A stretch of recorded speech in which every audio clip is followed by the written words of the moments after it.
all good, all good. Yeah, just going for a nice early morning walk.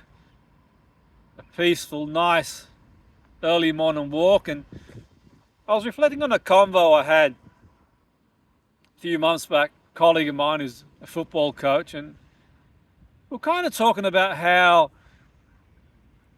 when you get some Australian footballers come over to England and play non-league, some of them I think struggle to compete in a non-league, and something we sort of discussed, and some of the thoughts I had around this was, I think sometimes, obviously you can't speak for every player, everyone's different, and I can only speak anecdotally based on my own experience, but I think some of the things that happens, I think, is that the standard can be higher than they anticipate. That's one thing for sure, and physically, and the intensity as well of the matches too. But also bear in mind the scheduling. In non-league, you can play 50 or 60 matches sometimes in a season if you take in consideration the league, the various cups you're involved in.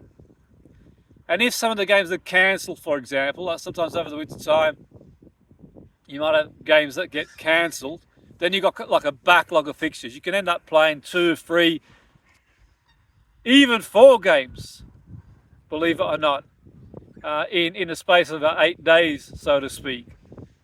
Obviously, that doesn't happen very often, at least in my experience, the 4-game scenario, but certainly you can end up playing 3 games, because when the season ends, you've got to play the fixtures out, and that can really have a big impact mentally and physically. The standard, the high tempo as well, it's almost like a reality check for a lot of players. Also, the strength of the English pyramid of football. You've got players who play non-league, who've had a taste of professional football. They might have played professional football for like 1 or 2 seasons. They might have played and be at the end of their career. Some could have hundreds of league games in the pro game. It might be they got released from academy. They've got a taste of full-time football. So I think the standard, the depth of the pyramid, and look, have a think for a moment. I was watching a game on TV recently, Macclesfield versus Crystal Palace in the Premier League, and Macclesfield managed to beat Palace. And if you watch the game, and having watched the game on TV myself, I thought, you know what, Macclesfield gave a good account of themselves. They deserve to win the game. And I'm not saying that's going to happen every time. It's an exception to the rule. But if you do think about it, non-league teams do, within reason, give professional teams a good game, a good run for their money. Absolutely, you know.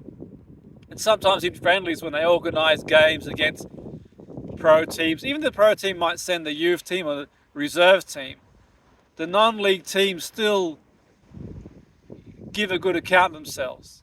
Absolutely, you know, they are strong, a lot stronger than I think a lot of people give them credit for. If they've not experienced the league, you know, it might be that they haven't experienced the league, and I don't sort of give them the understanding of what the level is. So I would say, for me, sometimes it could take a good season to adapt to it.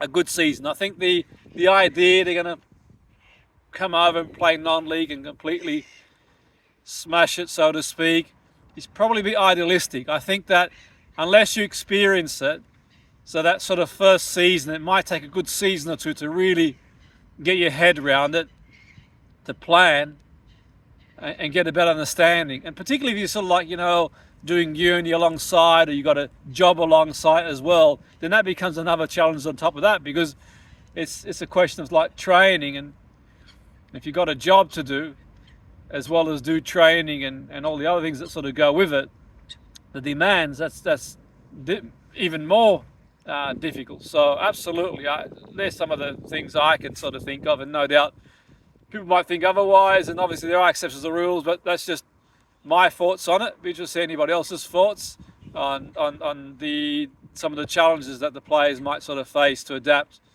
to the strength of the non-league football in England.